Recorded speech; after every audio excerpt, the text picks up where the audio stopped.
COHORT TV, si Richard. Sige pa. Let's Yeah, see. for the Thank you. record, can you state your complete name and your designation? Sure. My name is Toffer Briones. I am the managing director of Dojo, Philippines. Yeah.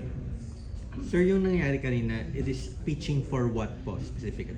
Good question. So today is our showcase day, or demo day, where the founders or the startups that you see here today, they went through a 3-month program. And then after the 3 months, this is the culmination. So they're showcasing from idea, how far they have come basically. Have they started getting customers? Have they started building the technology? Some of them obviously have started maybe earlier than the 3 months. Some of them really started their idea from only day 1 of the 3 months. So the pitch is to showcase what is now their achievement and what do they want to do in the future. Yeah. Are we seeking for funding? Good question. So, yes, I would say all of them are seeking funding, but not all of them are in the same pace. Kasi yung iba mas magastos as a company, right? Because meaning, if you're a tech company that let's say has some hardware and you have to spend more on that, then you need a little bit more funding. Some because it's maybe you can start to get customers even with a website, just to see if there's interest. Then you can maybe handle it slightly cheaper. So yes, they're all seeking funding, but they're all requiring different maybe levels of amounts of funds. Yeah. How did you choose which startups to participate? Great question. So we had about 100 plus applicants for this cohort. So this is our second cohort.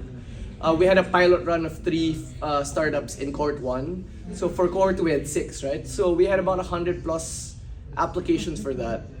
Now when there's a startup and they only have an idea, it's very hard to select them based on the idea because the idea can change.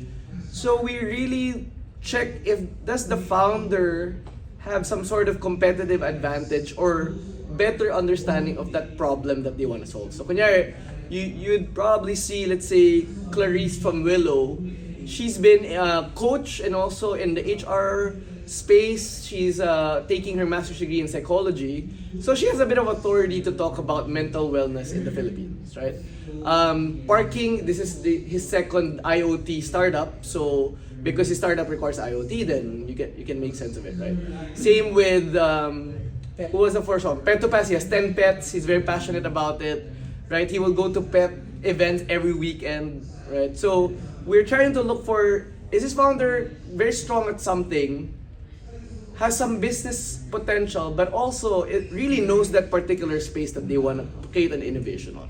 So that's the criteria that we have. Do you also help them connect with the organization that they need to work with? Yes. So actually, Like Chino, our head of parking, strategic partnerships, Yes. because he has some network and experience in the industry, he knows who are the right people to connect with, and sometimes even we don't know the exact person, exact company, we don't have an in there.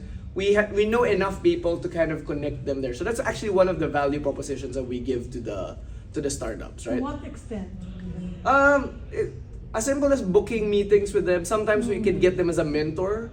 So for example, for parking, because he's working at events, the event organizer of this event, we had a meeting with her, but not as an event organizer, but as an expert in the space, right? Parking, you have to connect with so many Yes, correct. institutions or house. So siguro si parking, one of the main customers could be, let's say, residential condos. So DMCI is one of his main customers. He's targeting other big property developers. But also, kunyari, events places, right? Yes. Philippine Arena, he Exactly.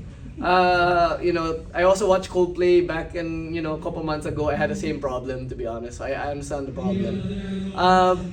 So he's looking at those events places and then seeing where else can he install. And you bound out to return, diba? When you experience parking problems. You bound out to return to the Yeah, place.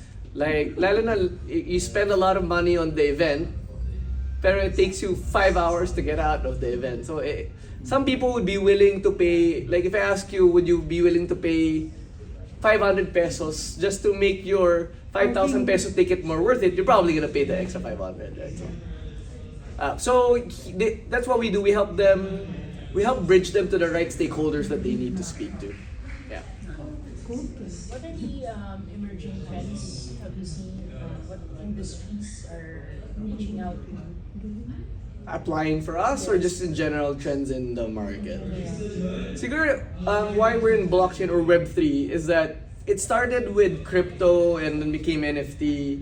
But a lot of people got burnt in that space because it kind of turned, like for lack of a better word, kind of turned into gambling. Those people got involved to it. They didn't know what they were getting into. They put some money and then they lost money.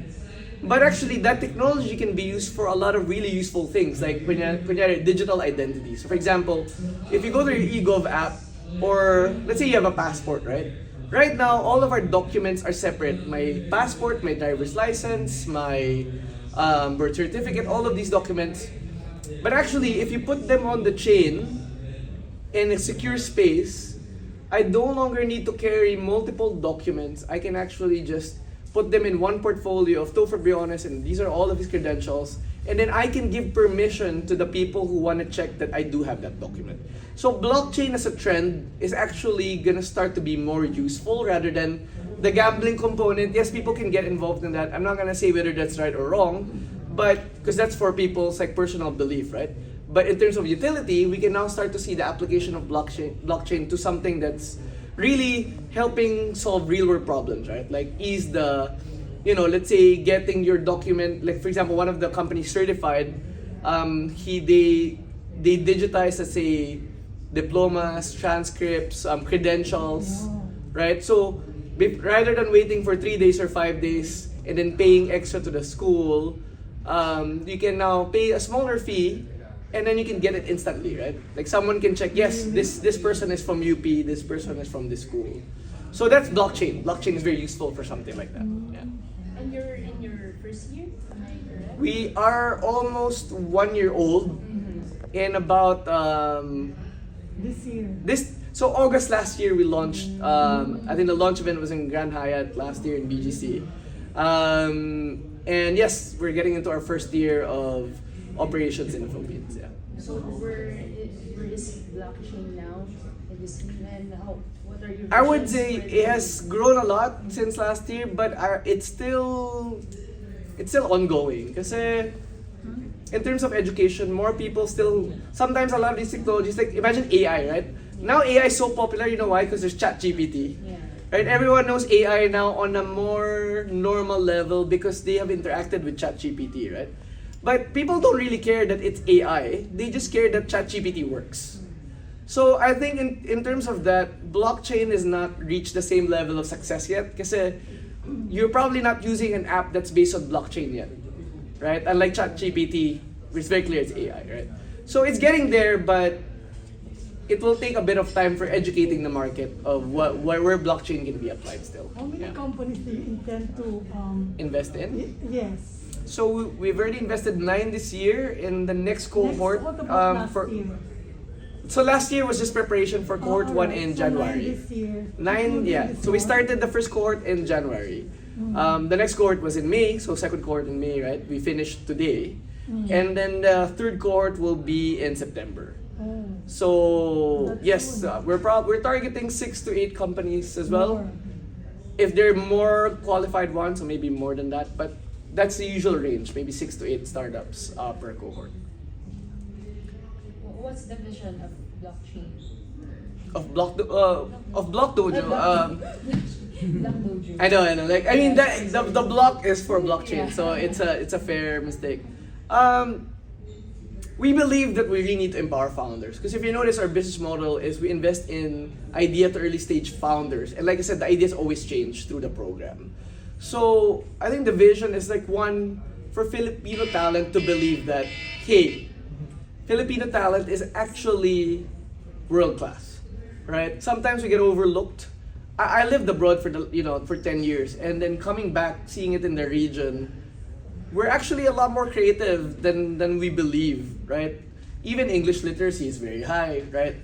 But the challenge sometimes is a lot more environmental and circumstantial. So we believe that if we can provide the right structured environment for founders, then we can empower more Filipino founders solving real-world Filipino problems also. Right? So that's a vision, right? To create as many founders who can solve as many, Filipino problems there, and maybe those problems are also global, so we can make a lot of money doing that, right? So it's win-win, and we can give that money back to the ecosystem. So that's the idea. Thank you so much. Thanks so much. Thank you. Sa startups po na nag-apply po sa inyo or na tinutulungan nyo, what common problem po na nakikita nyo nag-startup sila? So a lot of the ones who pitch to us, so maybe the ones who don't qualify yet, and we don't say they didn't pass, right? It's more of like, come back to us another time maybe. It's really because they believe it's just an idea is just put a tech or buzzword to it, it's gonna work. No, actually, like I said kanina, the struggle is if you don't know what you're talking about, meaning you don't have real life experience around it, or you didn't do your research by talking to people, it's very hard for people to believe you. So I think we need people to have that proof that actually I've talked to like 30 or 100 people, or maybe I've been working in this space for 15 years.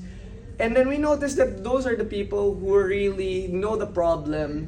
So they're, I guess to summarize, they fall in love with the problem, but not with the solution. Because when you fall in love with a problem, you can come up with so many ways to solve that problem. But when you get fixated in the solution, the moment the solution doesn't work, it's over, right? So my advice to a lot of founders who will apply to our program or other programs in the ecosystem is, articulate first what is the problem that you want to solve. And why is that a problem? How big is that problem? Then the solution becomes obvious when you pitch that idea. So that's my invitation to founders. Thank you so And yeah, I guess just to plug, our Cohort 3 is open. Please, like if anyone's watching this, it's still available for application now. Please send your applications in, and then we're actually available for some consultations. If you think, I don't know anything about blockchain, that's fine. We will tell you how blockchain ready your idea is, and it's not even a criteria for us, right? Because we know how to make it blockchain ready. So as long as it's a real problem that's worth solving, come to us. Thank you very much, everyone. Yeah, thanks for your time. 33. Yeah.